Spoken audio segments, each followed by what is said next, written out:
사무엘상 16장 6절에서 7절 말씀입니다. 시작. 그들이 오매 사무엘이 엘리압을 보고 마음에 이르기를 여호와의 기름 부으실 자가 과연 주님 앞에 있도다 하였더니 여호와께서 사무엘에게 이르시되 그의 용모와 길을 보지 말라. 내가 이미 그를 버렸노라. 내가 보는 것은 사람과 같지 아니하니 사람은 외모를 보거니와 나 여호와는 중심을 보느니라 하시더라. 아멘. 오늘 말씀의 제목은 중심이 준비된 사람이 됩시다입니다. 중심이 준비된 사람이 됩시다. 우리 옆분들과 인사합시다. 중심이 준비된 사람이 됩시다. 중심이 준비된 사람 됩시다. 아멘. 네, 미국에서 저희 사촌 형이 지금 이제 조교수로 활동하고 있습니다. 네, 조교수로 이제 미국 학생들을 가르치고 있는데 오랜만에 이제 한국에 와서 이제 저녁에 가서 이야기를 했는데 저한테 대뜸 계속 이런 말 하는 거예요. 야, 한국이 망해가. 한국이 망해가. 한국에 사는 사람은 저잖아요. 그래서 그래 나도 망해가는 건 알아. 그렇게 상황이 좋지 않잖아. 그랬더니 아니야, 이미 망했어. 이렇게 말하는 거예요. 그러면서 외국에서 바라보는 한국의 지금 문제점들을 이야기하는 거예요. 뭐 얼마 전에 우리가 뉴스에서도 봤듯이 5년 이내에 국민연금이 바닥이 난답니다. 이대로 가면. 네. 그것부터 시작돼가지고 고령화도 심각한 문제고, 그리고 거기다가 저출산이 가장 심각하죠. 저출산. 교육의 문제도 심각합니다. 교권은 뭐 이미 무너졌죠. 네, 학생들이 선생님들한테 따박따박 말대꾸를 하니까 뿐만 아니라 선생님들도 진짜 이 학생들을 사랑해서 가르치는 분들도 분명히 계시지만 그거보다도 우리가 왜 공무원 하려고 합니까? 왜 선생님을 하려고 합니까? 선택하는 가장 큰 목적이 안전한 직장이기 때문에 하는 거예요. 그러니까 목적이 다른 거죠. 저는 개인적으로 의사 선생님이랑 학교 선생님은 정말 사명이 있으신 분이 하셔야 된다고 생각합니다. 네, 어떤 돈을 떠나서. 네, 그러나 이런 교육의 문제도 심각합니다. 그러니까 우리나라가 참 교육률이 높은데 배우는 건 많은데 배우는 것들이 그다지 쓸데가 없어요. 그리고 자살률, 이혼율, 낙태율, 이거는 뭐 말할 것도 없고, 개인주의는 거의 미국의 뉴스에 나올 정도로 극단주의입니다. 극단적. 그러면 이 시대적인 문제 가운데 뉴스만 봐도 우리가 매일 싸우잖아요. 뭐 정치권도 뿐만 아니라 이 시대적인 문제 가운데 우리는 어떤 사람이 필요할까요? 우리나라엔 누가 필요할까요? 저는 참 이런 상황을 봤을 때 이런 문제들을 해결해 줄 수 있는 사람이 나왔으면 좋겠다. 그런 사람이 나왔으면 좋겠다. 그리고 또 최근에 든 생각은 어떤 생각이었냐면 애국자가 좀 나왔으면 좋겠다는 생각이 들었어요. 애국자. 참 낯설죠. 여러분, 애국자가 나왔으면 좋겠습니다. 나라를 걱정하고 나라를 위해서 행동하는 사람이 필요하죠. 우리나라에. 근데 이런 생각도 드는 거예요. 어떤 생각이 드냐면, 그런데요, 정말 애국자가 지금 우리나라가 당면한 문제들을 해결할 수 있을까요? 지금 우리나라에는 애국자가 없나요? 제 친구가 자녀가 지금 5입니다. 24살에 결혼해갖고 지금 5명인데 그 친구를 보면서 와, 넌 정말 애국자다라고 말을 해요. 근데 그 친구는 자기가 애국자라고 생각 안 해요. 자기가 뭐 나라를 위해서 그렇게 낳은 건 아니니까.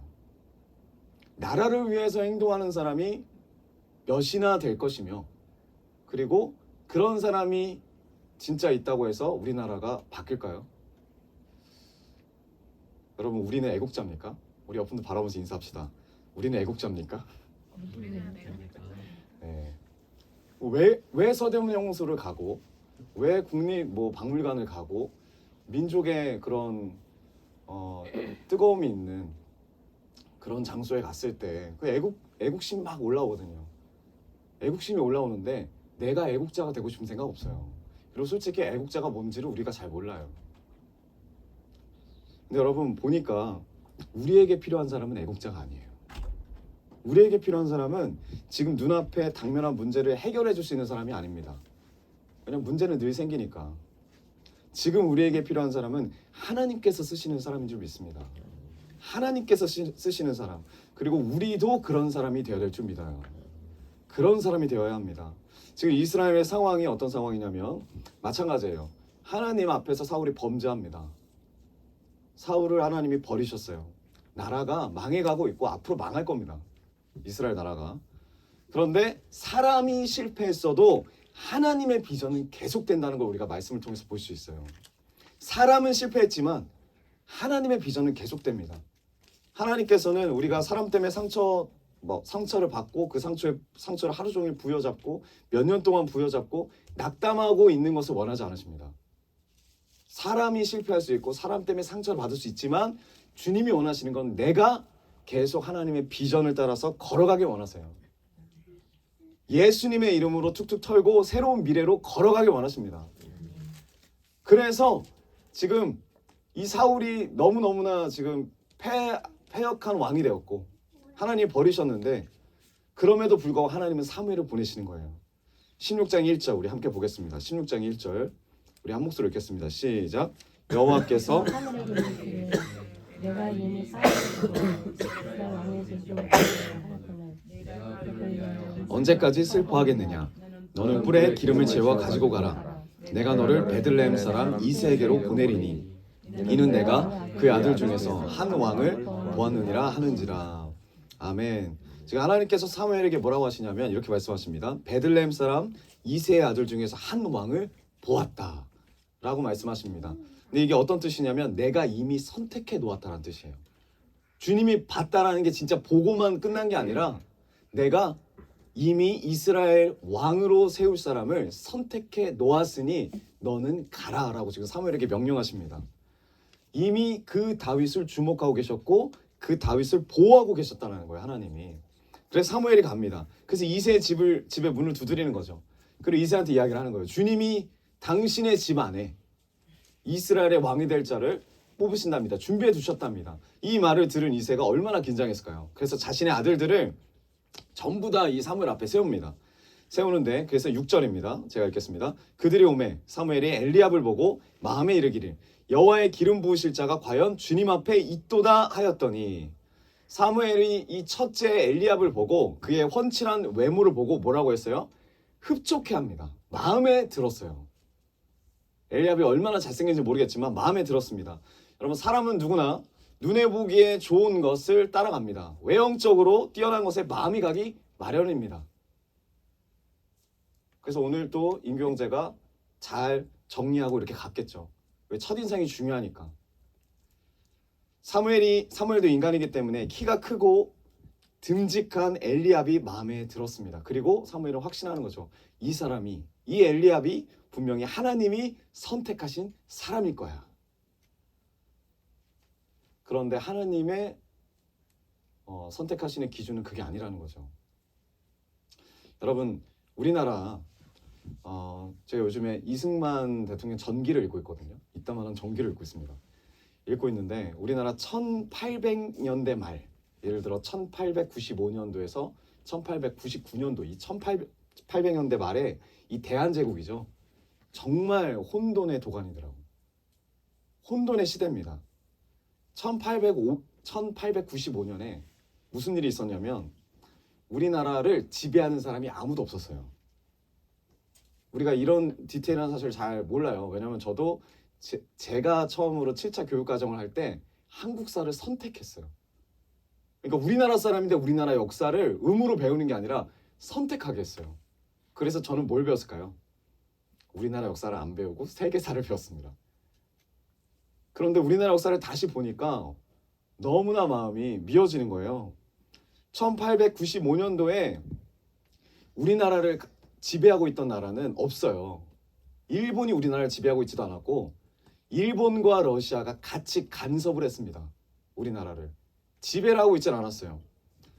그런데 그때 무슨 일이 있었냐면 일본이 청나라와 전쟁을 했어요. 그래서 청일전쟁이라고 하죠. 거기서 일본이 승리합니다. 승리해서 일본이 앞으로 해피엔딩의 길을 갈 줄 알았는데 갑자기 러시아가 끼어들어서 무슨 말을 하냐면 러시아뿐만 아니라 러시아가 프랑스랑 독일을 꼬드겨갖고 이 세 개 나라가 일본한테 요구를 하는 거예요. 니네가 정복한 청나라 땅 다시 청나라한테 반환해라. 열심히 전쟁에서 이겨놨는데 청나라 땅에 다시 내놓으라는 거예요. 그런데 일본이 어떻게 했을까요? 이걸 수락합니다. 알았어요. 다시 돌려줄게. 왜냐하면 일본은 강대국들의 눈치를 많이 보고 있었기 때문에 그때 당시만 해도 다시 돌려줍니다.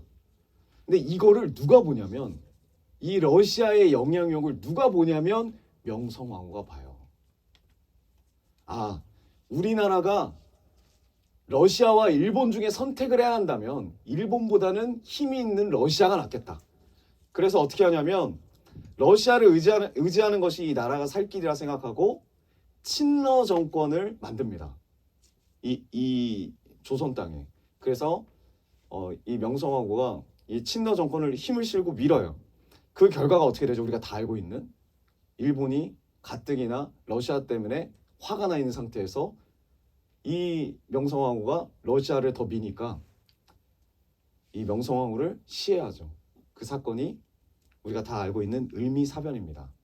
이게 같은 연도예요. 1895년도. 친러 정권이 세워진 그 년도에 을미사변이 일어납니다. 그리고 어떤 일이 일어나냐면 1896년 그 다음 연도 2월 초에 일본을 두려워해서 고종이 야밤도주하죠. 러시아 공사관으로 도망가게 되는데 이게 바로 아관 파천이에요. 아주 치욕적인 역사입니다. 그러니까 나라가 정말 힘든 시기예요. 왕도 도망가고 왕의 부인인 왕비도 처참하게 죽임당하고 그러나 나라의 주인이 없어요. 러시아도 아니고 일본도 아니고 고종도 아니고 이러한 시기에 우리나라 국민들이 정말 원했던 인물이 있어요. 그게 애국자예요. 누가 나와서 우리나라를 이끌어줬으면 좋겠다. 나라를 구원해줄 애국자를 간절히 원했어요. 그러니까 영웅을 원했어요. 영웅을. 이 시기에, 이 혼란의 시기에. 그리고 실제로 많은 영웅들이 일어났죠. 많은 애국자들이 일어났습니다. 그 중에서 독립협회라고 여러분 들어보셨습니까? 독립협회? 독립협회라는 단체가 생겼는데 창설됐는데 깨어있는 지성인들이 모여들었어요. 애국단체죠. 처음에는 이 독립협회가 이 혼란스러운 이 나라를 걱정하면서 무엇을 했냐면 민중을 계몽하는 일을 했습니다. 우리 백성들이 깨어나야 된다. 백성들을 가르치는 일을 합니다. 근데 얼마 지나지 않아서 생각을 바꿔요. 이들이. 어떻게 바꾸냐면 정치의 개혁이 필요하다고 생각해요. 그러니까 민중을 가르치는 것보다 더 중요한 건 이 나라 정치판을 바꿔야 된다라고 생각을 합니다. 역사는 돌고 돌아요. 지금도 그러잖아요. 정치의 개혁이 필요하다고 주장해요. 그래서 제일 먼저 한 일이 뭐냐면 러시아 공사관에 있던 고종을 다시 경궁, 원래 살고 있던 왕궁으로 이동을 시켜요. 다시 돌아가라 그래요. 그리고 나서 이제 대한제국을, 그때 제국이죠. 어떻게 바꾸냐. 왕 중심의 대한제국, 전제 정치를 하고 있는 대한제국을 입헌군주 국가로 바꾸려고 계획을 짭니다. 입헌군주 국가. 입헌군주 국가가 뭐냐면 옛날에는 왕 한 명만 잡으면 그 왕이 전체를 통솔하고 있기 때문에 왕이 시킨 대로 다 해야 돼요. 근데 입헌군주는 뭐냐면 법 아래, 헌법 아래 왕이 들어가 있는 거예요. 왕도 법을 지켜야 되는 거예요. 그 나라가 지금 어떤 나라냐면 영국이 그렇죠. 일본도 그렇고 네덜란드도 그런 걸로 알고 있습니다. 왕은 있어요. 근데 왕은 존경만 이렇게 해주는 거고 진짜 힘은 국민들에게 있는 게 입헌군주예요. 그리고 투표로 뽑아서 실제적으로 나라 운영을 누가 하냐면 총리가 하는 거예요. 이거를 독립협회가 1897년경에 그 정도 경에 진행을 했어요.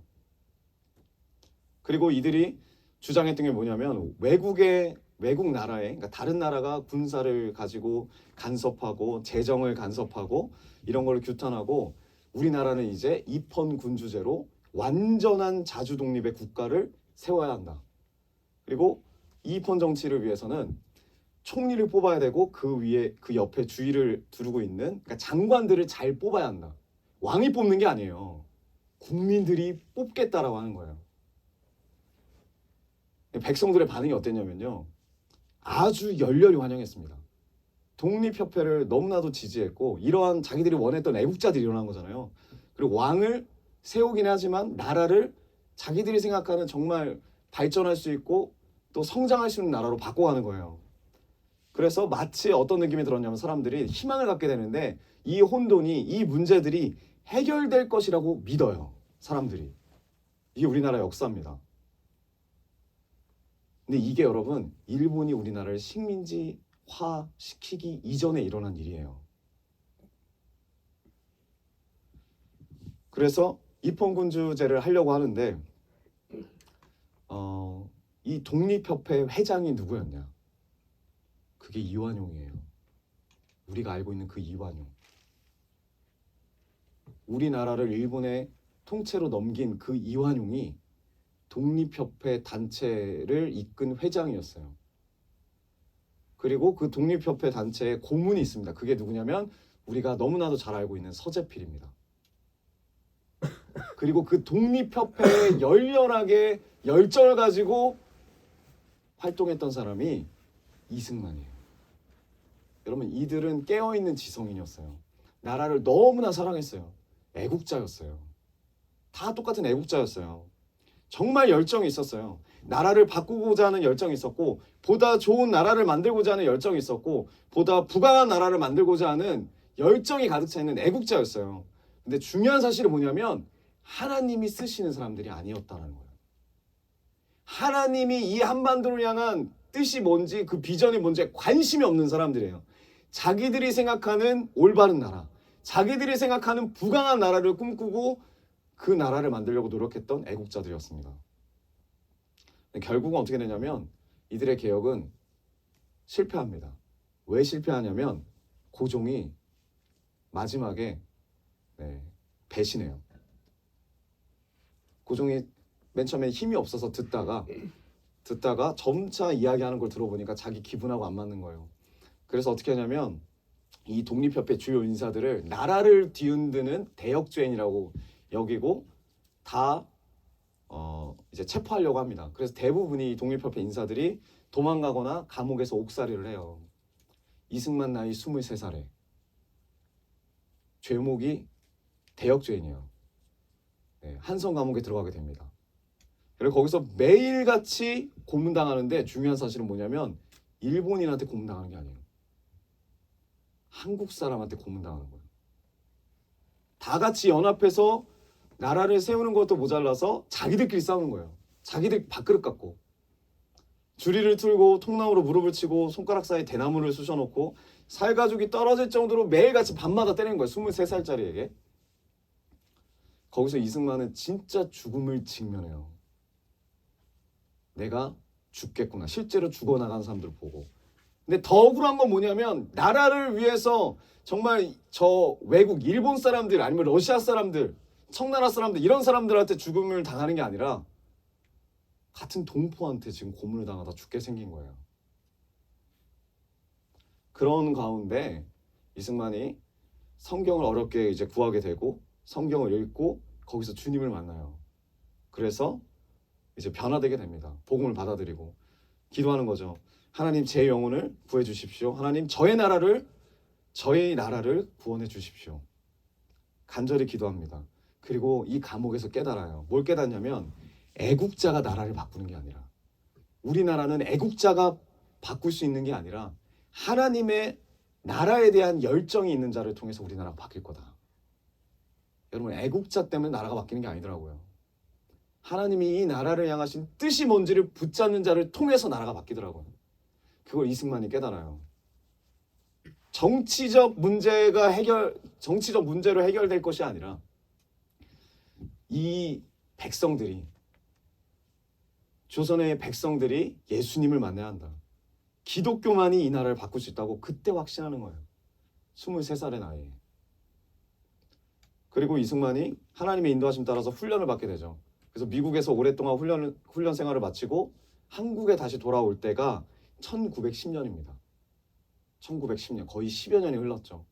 1910년 8월 29일 무슨 일이 일어나죠? 한일합방이 일어나요. 이승만이 돌아온 나라는 이미 일본의 식민지가 돼 있었어요. 근데 더 놀랍고 더 처참한 사실을 알게 돼요. 그게 뭐냐면 그 한일합방을 주동했던 자들이 자기와 같이 독립협회에서 열심히 나라를 위해서 희생하고 헌신했던 애국자들이었다. 애국자들이었어요. 그 사람들. 이완용뿐만 아니라 등등등의 사람들이 있습니다. 애국자들이었어요.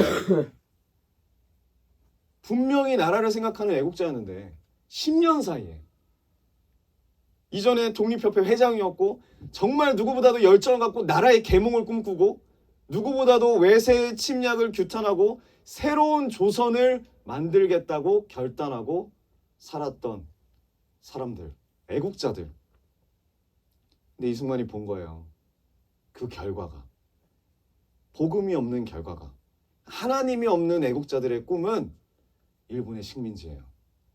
하나님이 없는 사람들의 결과는 나라가 망하는 거예요. 근데 여러분, 나라 팔아먹은 사람들이 영화를 보든 뭐 전기를 보든 계속 하는 말이 있습니다. 나는 애국자라고. 나 같은 애국자가 없다고. 내가 아니었으면 이 나라가 다 굶어 죽었을 거라고.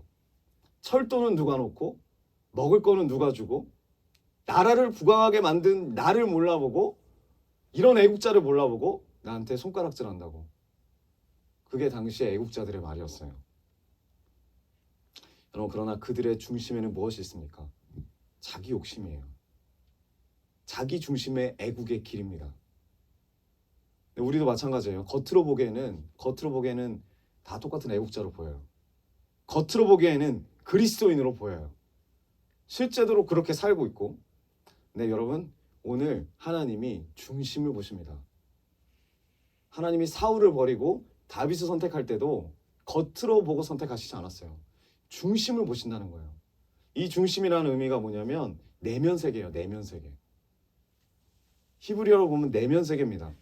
그게 뭐냐면 그 사람의 인생에서, 내 인생에서 가장 소중하게 생각하는 가치가 뭐냐. 가장 소중하게 생각하는 가치가 뭔지를 주님이 우리의 중심을 보신다는 거예요. 그 마음의 열정을 보는 거예요. 여러분들이 인생에서 가장 소중하게 생각하는 가치가 뭡니까? 그게 예수 그리스도가 되길 원합니다. 돈이 아니고 명예가 아니고 가정이 아니고 사랑이 아니고. 우리의 중심이 뭐가 있냐는 거예요. 가장 소중하게 생각하는 가치가, 나의 가치가 뭐냐는 거예요. 무엇을 할 때 내 마음이 가장 뜨겁냐는 거예요. 가장 기쁠 때 있잖아요. 가장 행복할 때 있잖아요. 그게 내 가치예요. 그게 내 가치더라고요. 여러분, 이완용이든 이승만이든 처음에는 다 자신들이 꿈꾸는 나라에 열망했어요. 미쳤어요, 거기에. 자신들이 꿈꾸는 나라에 마음이 뜨거웠어요. 나라가 바뀔 것 같았어요. 우리나라도 영국처럼, 네덜란드처럼, 일본처럼 될 것 같았어요. 근데 결론은 어떻게 돼요? 식민지예요. 나라가 망합니다. 근데 하나님이 이 이승만에게 하나님의 사람으로 만들 수 있는 기회를 주세요. 하나님의 사람으로 이끌어 가십니다. 그리고 그에게 새로운 비전을 주십니다. 새로운 가치를 심어주시는 거예요. 진짜 가치. 이 조그만한 한반도에 갈릴리 지역 같은 한반도, 베들레헴 같은 아무도 신경 쓰지 않는 변방 같은 한반도, 이 한반도를 향한 하나님의 놀라운 비전이 이승만의 중심에 들어갑니다. 그리고 그 밖에 하나님의 나라를 꿈꾸는 선교사님들의 마음에 들어가요. 그 마음에, 그 내면을 하나님이 뜨겁게 하셨어요. 뜨겁게 하십니다. 여러분, 오늘 본문에 하나님께서 다윗의 중심을 보세요. 그 중심에 뭐가 있느냐? 하나님과 친밀해지려는 열정이 다윗의 중심에 있어요. 그 열정이 누구보다도 뜨겁대요. 하나님이 그 열정을 보고 다윗을 너무나 사랑하셨다 그래요. 시편의 모든 것들이 다 다윗의 그 뜨거운 열정입니다. 다윗의 인생을 보면 하나님과 교제하고 하나님께 예배드리는 것이 세상의 무엇보다도 귀했어요. 그 시간을 너무나도 사랑했어요. 그게 다윗입니다. 잘 될 때나 잘 안 될 때나, 광야 시절이거나 왕궁에 있을 때나 변함없이 하나님을 찬양하는 게 바로 다윗입니다. 어떠한 상황 속에서도 하나님의 임재 앞으로 나아가려고 하는 그 순수한 열정이 하나님의 마음을 사로잡아요. 그리고 다윗을 선택합니다. 여러분, 우리 중심에는 무엇이 가득합니까? 누구를 위한 열정이에요? 무엇을 위한 열정입니까? 그리스도인의 중심에는 뭐가 가득해야 할까요? 내 뜻보다 하나님의 뜻이 가득해야 될 줄 믿습니다. 내 경험보다 하나님의 말씀이 가득해야 될 줄 믿어요. 근데 저 자신을 좀 보니까 내 중심에 뭐가 가득할까? 네. 교회 재정에 대한 걱정이 가득하고, 앞으로 우리 교회에 대한 비전에 대한 걱정이 가득하고, 하나님이 분명히 채워주시고 하나님 분명히 이끌어 가시는데 내 걱정이 가득한 거예요. 내 걱정이. 그래서 어떻게 하면 조금 더 바뀔 수 있을까? 어떻게 하면 조금 더 나아질 수 있을까? 근데 정말 중요한 사실은 뭐냐면 하나님이 하셔야 된다는 거예요. 내 안에 먼저 하나님의 뜨거움이 있어야 된다는 거예요. 하나님의 비전이 내 안에 가득해야 된다는 거죠. 그 비전이 흘러가야 된다는 거예요. 나를 위한 비전이 아니고 단순히 우리 교회만을 위한 비전이 아니라 하나님의 나라를 위한 비전이 우리 가운데 심겨져 있길 원합니다. 하나님이 그 중심을 보세요. 하나님을 향한 열정. 여러분, 지금 우리는 마지막 때를 살고 있습니다. 근데 이런 말이 있어요. 홍수 때에 먹을 물이 없다. 홍수가 나면 먹을 물이 없어요. 다 더러운 물로 뒤덮이니까. 사람은 너무 많아요, 지금. 근데 정말 쓸만한 사람이 없어요. 애국자는 많은데 하나님 중심의 애국자가 없어요. 그리스도인은 많은데 하나님을 향한 열정이 그 중심에 없어요. 사람은 많은데 쓸 사람이 없어요. 결국 우리 중심에 하나님을 향한 열정이 없고요. 하나님의 나라를 위한 비전이 없어요.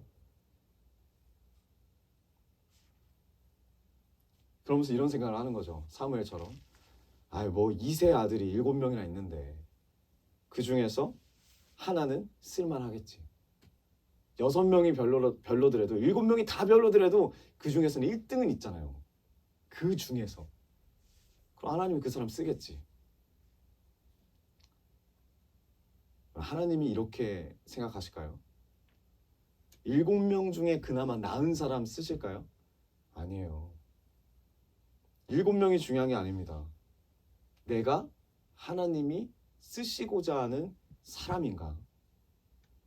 내 중심에는 하나님을 향한 열정이 있느냐? 하나님 나라에 대한 열정, 열방에 대한 열정, 다음 세대에 대한 열정이 말뿐만 있는 게 아니고 정말 행동이 있느냐? 중심을 보신대요. 이 마지막 때에 중심을 보신대요. 여러분, 왜 우리 교회가 글로벌 비전 교회일까요? 변방이잖아요. 누구보다도. 그리고 변방에 있는 사람들이잖아요, 우리가. 갈릴리와 같은, 베들레헴과 같은 아무도 신경 쓰지 않는 촌동네란 말이에요.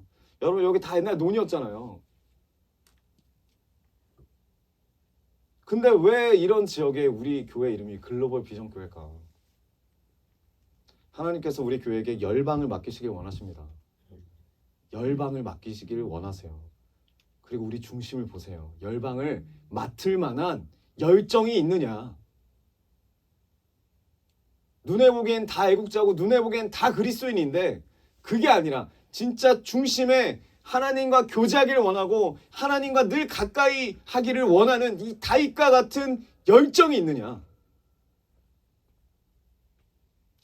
하나님만을 열망하는 그 뜨거운 예배자는 만들어지는 겁니다. 하나님에 의해서. 이 다윗이 어떻게 살았어요? 어린 시절에 식구들한테 무시당하고 홀로 양치면서 예배하고 찬양합니다.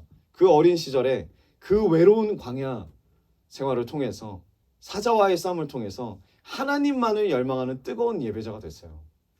하나님만 의지하는 하나님의 자녀가 됐어요. 우리 인생도 마찬가지라고 생각합니다. 우리 여기 계신 한 분 한 분들이 얼마나 무시당하시고 얼마나 광야와 같은 삶 속에서 하나님과 교제하시면서 하나님을 의지하면서 이 자리까지 왔습니까? 하나님의 섭리 안에서 이 마지막 시대 가운데 우리의 인생들이 하나님 앞에서의 훈련인 줄 믿습니다. 훈련이었어요. 이 섭리를 깨달을 때 우리 안에 상처가 회복됩니다. 이 섭리를 깨달아야지 하나님을 향한 열정이 가득해집니다. 이 섭리 안에서 하나님의 뜻을 행동하게 됩니다. 결국 하나님이 쓰시고자 하는 사람이 된다는 거예요. 오늘 다윗처럼, 이승만처럼 우리 모두 말씀 앞에서, 이 말씀 앞에서 중심이 준비된 일꾼들이 되길 원합니다. 중심이 준비된 일꾼. 우리 주님 앞에 선포하기 원해요. 중심이 준비된 사람이 됩시다. 네, 우리 분들과 선포합시다. 중심이 준비된 사람이 됩시다. 중심이 준비된 사람이 됩시다.